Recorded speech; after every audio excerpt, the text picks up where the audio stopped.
497 tahun sudah usia Jakarta. Sejak ditekennya Undang-Undang Daerah Khusus Jakarta oleh Presiden Joko Widodo pada April lalu, status Jakarta sebagai ibu kota negara dipastikan segera sirna dan digantikan dengan ibu kota Nusantara.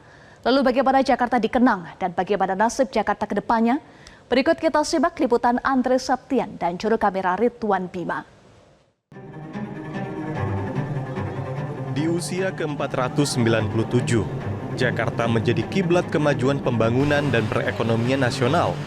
Fasilitas layanan publik dan transportasi terintegrasi, memudahkan aksesibilitas di ibu kota. Jauh sebelum menjadi ibu kota negara, peradaban di tanah muara ini telah berlangsung berabad-abad. Setelah melewati masa penjajahan Jepang, Presiden Soekarno dan Bung Hatta memproklamirkan kemerdekaan Indonesia pada 17 Agustus 1945 di Jalan Pegangsaan Timur nomor 56 Cikini, Jakarta Pusat. Kota ini sekali lagi menjadi sejarah bagi bangsa Indonesia. Di sini nih proklamasi kita sebagai nation state itu dilakukan di Jalan Pegangsaan, dan buat Soekarno proklamasi pertama, proklamasi kedua, dan kebangkitan nasional itu modal sejarah yang sangat kuat yang nggak mungkin dan nggak boleh dilupakan. Kalau lu dilupakan, Indonesia selesai. Karena Indonesia itu antitesis atau buah dari nasionalisme gitu. Antitesis dari kolonialisme itu nasionalisme itu buahnya Indonesia. Jadi kalau mau ngomongin Indonesia, orang Indonesia di mana pertama lahir ya di Jakarta gitu. Itu yang istimewa, dan karena istimewa yang nggak bisa dilupakan, apalagi diabaikan dan dikesampingkan. Jakarta memasuki fase baru. Statusnya sebagai ibu kota negara digantikan ibu kota Nusantara di Kabupaten Penajam Pasir Utara, Kalimantan Timur sebagai pusat pemerintahan mendatang. Dengan Undang-Undang Daerah Khusus Jakarta, fokus Jakarta dialihkan sebagai pusat perekonomian dan kota global. Dalam mendukung visi utama Jakarta Kota Global, Undang-Undang DKJ memberikan ruang gerak yang lebih luas. Salah satu inisiatifnya adalah pengaturan kawasan aglomerasi yang memungkinkan Jakarta membangun kota megapolitan bersama 10 kota penyangga.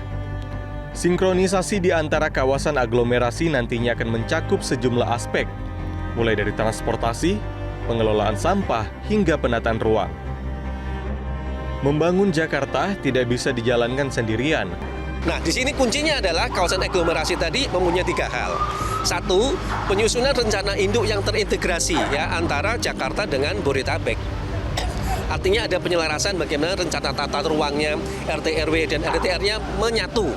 Kedua, rencana induk program pembangunannya. Tadi kan sebutkan Jakarta menjadi kota global.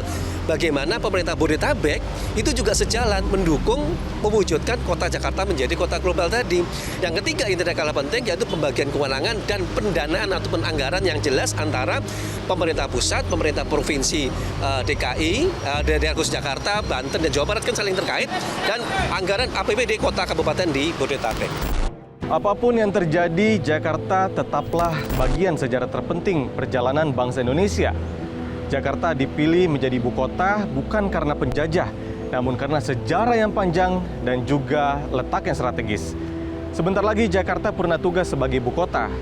Tak perlu ditangisi ataupun diratapi, karena Jakarta tetaplah Jakarta. Kota dengan penduduk yang multikultur menjadi miniatur Indonesia yang harus kita jaga bersama. Kita harapkan rencana pembangunan Jakarta sebagai kota global diiringi juga dengan penyelesaian masalah-masalah klasik yang ada di Jakarta. Selamat ulang tahun Kota Jakarta yang kini bukan lagi ibu kota. Jelajahi cara baru mendapatkan informasi. Download Metro TV Extend sekarang.